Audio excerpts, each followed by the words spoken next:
1960s టైంకి ఈ ప్రపంచంలో కేవలం 5 దేశాల దగ్గర మాత్రమే అణుబాంబులు ఉండేవి. అవే America, Soviet Union, United Kingdom, France and China. So వీళ్ళు ఏం చేశారంటే వీళ్ళ దగ్గర తప్ప ఇంకా ఎవరి దగ్గర న్యూక్లియర్ వెపన్స్ లేకుండా చేయడానికి నాన్ ప్రొలిఫరేషన్ ట్రీటీ ఎన్పిటి అనే పేరుతో ఒక శాంతి ఒప్పందాన్ని తీసుకొచ్చారు.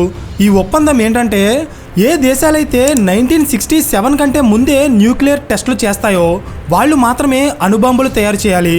1967 తర్వాత ఏ దేశం కూడా న్యూక్లియర్ టెస్టులు కానీ అణుబాంబులు కానీ తయారు చేయకూడదు. ఒకవేళ అలా చేస్తే అది ఇల్లీగల్. అండ్ అలా చేసిన దేశం మీద ఈ 5 దేశాలు కలిపి ఆంక్షలు విధిస్తాయి. కానీ కట్ చేస్తే ఈరోజు ఇండియా దగ్గర 170 న్యూక్లియర్ వెపన్స్ ఉన్నాయి. దీనికి కారణం 2 వ్యక్తులు. వాళ్ళే ఇందిరాగాంధీ అండ్ అటల్ బిహారీ వాజ్పేయి. సో ఇక్కడ క్వశ్చన్ ఏంటంటే అమెరికా అండ్ సోవియట్ యూనియన్ లాంటి పెద్ద పెద్ద దేశాలని ఎదిరించి ఇండియా న్యూక్లియర్ టెస్టులు ఎలా చేసింది? అసలు operation smiling Buddha and operation Shakti అంటే ఏంటి? ఇలాంటి సీక్రెట్ కోడ్స్ని వీటికి ఎందుకు పెట్టారు?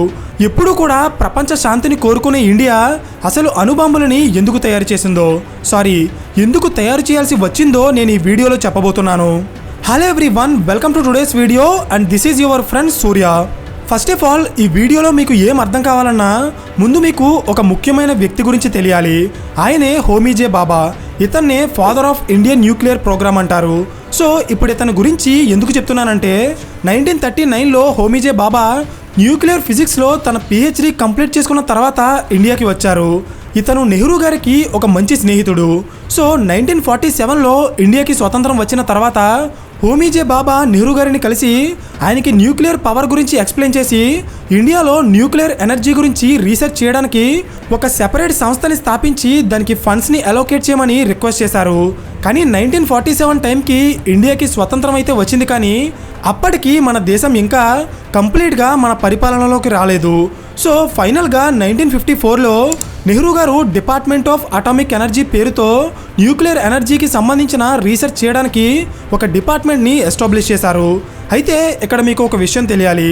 అదేంటంటే 1945లో అమెరికా జపాన్లో ఉన్న హిరోషిమా, నాగసాకి ప్రాంతాల మీద అణుబాంబులు వేసిన తర్వాత ప్రపంచంలో ఉన్న ఎన్నో దేశాలకి అణుబాంబులు ఎంత ప్రమాదకరమో అర్థమైంది.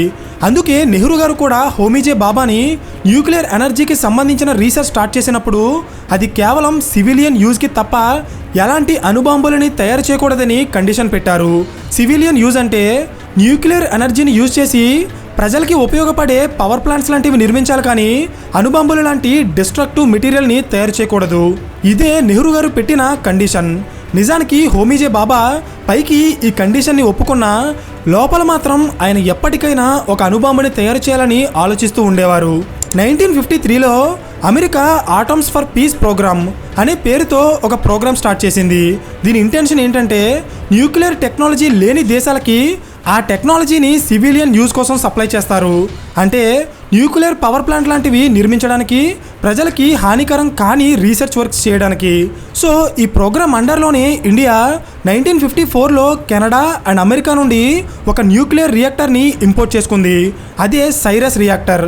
అయితే రూల్స్ ప్రకారం ఈ న్యూక్లియర్ రియాక్టర్ని యూజ్ చేసి ఇండియా ఎలాంటి బాంబ్స్ని తయారు చేయకూడదు.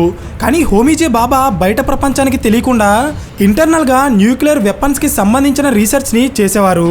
అయితే ఇండియా అణుబాంబుల మీద రీసెర్చ్ చేస్తుంది అనే విషయం అప్పట్లో ఎవ్వరికీ తెలియదు. ఇది ఎలా ఉండగా 1962లో ఇండియాకి చైనాకి మధ్య యుద్ధం జరిగింది. ఆ యుద్ధంలో చైనా గెలిచింది. అయితే యుద్ధం ముగిసిన 2 సంవత్సరాల తర్వాత అంటే 1964లో చైనా వాళ్ళ ఫస్ట్ న్యూక్లియర్ వెపన్ని టెస్ట్ చేసింది. సో ఇది తెలిసిన వెంటనే ఇండియా అలర్ట్ అయిపోయింది.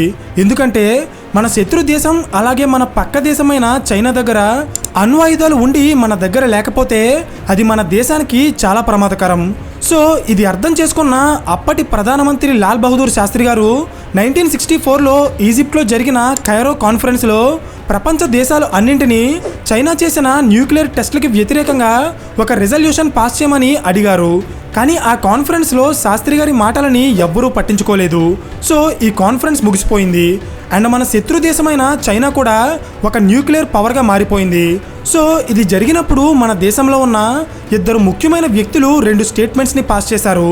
అవేంటంటే the answer to N atom bomb is an atom bomb, nothing else. అంటే చైనా న్యూక్లియర్ టెస్టులు చేస్తే దానికి సమాధానంగా ఇండియా కూడా చేయాలి. ఈ స్టేట్మెంట్ని అప్పటి అపోజిషన్ లీడర్ అయిన అటల్ బిహారీ వాజ్పేయి గారు ఇచ్చారు. Next statement, atomic weapons gave a state possessing them in adequate numbers A deterrent power against attack from A much stronger state. అంటే ఏ దేశమైతే సరిపడా అణ్వాయుధాలని కలిగి ఉంటుందో ఆ దేశం తనకంటే బలమైన దేశంతో కూడా యుద్ధం చేయడానికి సిద్ధంగా ఉంటుంది. ఈ స్టేట్మెంట్ని పాస్ చేసింది స్వయంగా హోమీజే బాబా గారే. అయితే ఇప్పుడు వీళ్ళిద్దరి గురించి ఎందుకు చెప్తున్నానో మీకు కాసేపట్లో అర్థమవుతుంది. సో ఫైనల్గా 1968 వచ్చేటప్పటికి ప్రపంచవ్యాప్తంగా ఉన్న 5 దేశాలు సక్సెస్ఫుల్గా అణ్వాయుధాలని తయారు చేసి తమ దగ్గర పెట్టుకున్నాయి. అవే America, Soviet Union, United Kingdom, France and finally China. So మనం ఆల్రెడీ వీడియో స్టార్టింగ్లో మాట్లాడుకున్నట్టే అణ్వాయుధాలు ఉన్న ఈ 5 దేశాలు కలిసి ఇంకా వేరే ఏ దేశం కూడా అణ్వాయుధాలు తయారు చేయకుండా చేయడానికి నాన్ ప్రొలిఫరేషన్ ట్రీటీ ఎన్పిటి అనే పేరుతో ఒక శాంతి ఒప్పందాన్ని తీసుకొచ్చారు. ఈ ఒప్పందం ఏంటంటే ఏ దేశమైతే 1967 కంటే ముందే న్యూక్లియర్ టెస్టులు చేస్తుందో వాళ్ళు మాత్రమే అణుబాంబులు తయారు చేయాలి. 1967 తర్వాత ఏ దేశము న్యూక్లియర్ టెస్టులు కానీ అణుబాంబులు కానీ తయారు చేయకూడదు. అంటే ఈ ఒప్పందం మీద ఏ దేశమైతే సంతకం చేస్తుందో వాళ్ళు ఎప్పటికీ అణు పరీక్షలు కానీ అణ్వాయుధాలని కానీ తయారు చేయకూడదు. అయితే ఈ ట్రీటీ జరిగే టైంకి మన దేశ ప్రధానమంత్రి ఎవరో తెలుసా? శ్రీమతి ఇందిరాగాంధీ గారు. ఆమెకి ఈ ట్రీటీ అన్ఫేర్ అనిపించి ఆమె దీనికి ఒప్పుకోలేదు. అంటే ఇండియా నాన్ ప్రొలిఫరేషన్ ట్రీటీ మీద సైన్ చేయలేదు. సో ఇప్పుడు ఇండియా కావాలంటే అమెరికాకి, సోవియట్ యూనియన్కి వ్యతిరేకంగా రిస్క్ తీసుకుని అణు పరీక్షలు చేయొచ్చు అన్నమాట. లాజిక్ అర్థమైందా? అండ్ ఇదే టైంలో ఇందిరాగాంధీ గారు సీక్రెట్గా 75 మంది సైంటిస్టులతో న్యూక్లియర్ ప్రోగ్రామ్ని స్టార్ట్ చేశారు. కానీ ఈ విషయం ప్రపంచ దేశాలకే కాదు, ఈవెన్ ఇండియాలో కూడా ఎవ్వరికీ తెలీదు. అయితే ఈ డిస్కషన్ జరుగుతున్న టైంలోనే హోమీజే బాబా గారు సడన్గా చనిపోయారు.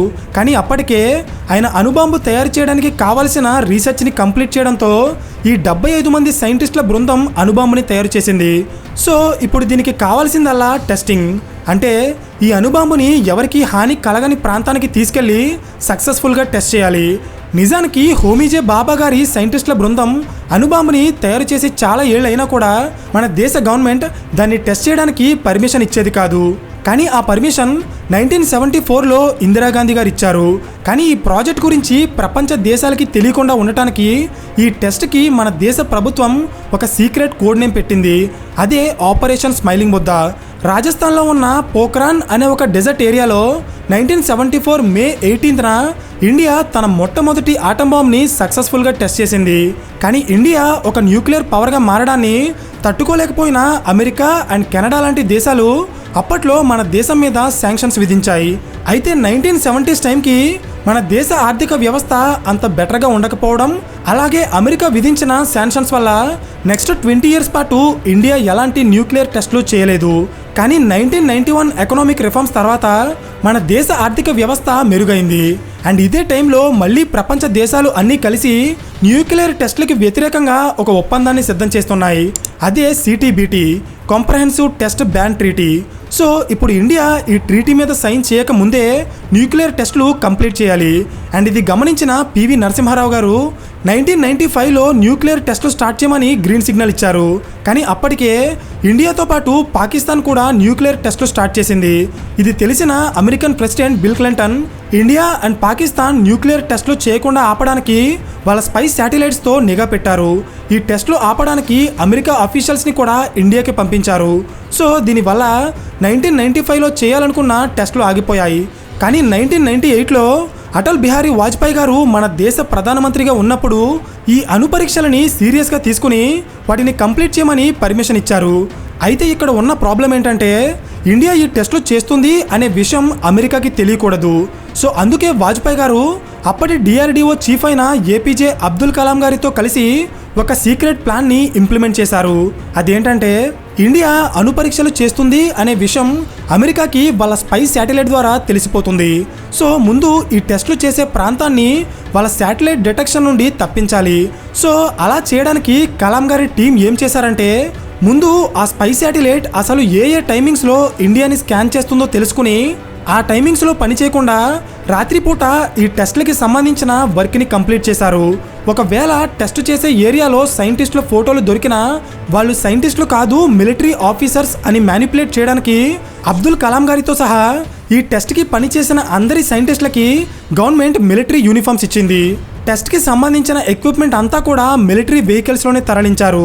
ఈవెన్ ఫోన్ ట్యాపింగ్లో కూడా అక్కడ ఏం జరుగుతుందో తెలియకుండా ఉండటానికి మిషన్కి ఎక్విప్మెంట్కి అక్కడ ఉన్న సైంటిస్టులకి కోడ్ నేమ్స్ పెట్టారు. అంటే ఫర్ ఎగ్జాంపుల్ ఈ ప్రాజెక్ట్ కోసం పనిచేస్తున్న టైంలో సైంటిస్ట్ అయిన అబ్దుల్ కలాం గారిని మేజర్ జనరల్ పృథ్వీరాజ్ అనే ఒక మిలిటరీ కోడ్ నేమ్తో పిలిచేవారు. అర్థమైందా? సో ఫైనల్గా ఇంత సీక్రెసీతో పకడ్బందీ ప్లానింగ్తో 1998 మే 11న రాజస్థాన్లో ఉన్న పోఖ్రాన్ అనే ఏరియాలో ఇండియా సక్సెస్ఫుల్గా తన సెకండ్ న్యూక్లియర్ టెస్ట్ని కంప్లీట్ చేసింది. అండ్ ఈ టెస్ట్లు కంప్లీట్ అయ్యాక ఇండియా తనను తానే ఒక ఫుల్ ఫ్లెడ్జ్డ్ న్యూక్లియర్ పవర్గా డిక్లేర్ చేసుకుంది. అయితే ఇది చూసి తట్టుకోలేకపోయిన వెస్ట్రన్ కంట్రీస్, మెయిన్లీ అమెరికా 1974లో విధించినట్టే మళ్ళీ మన దేశం మీద శాంక్షన్స్ విధించింది.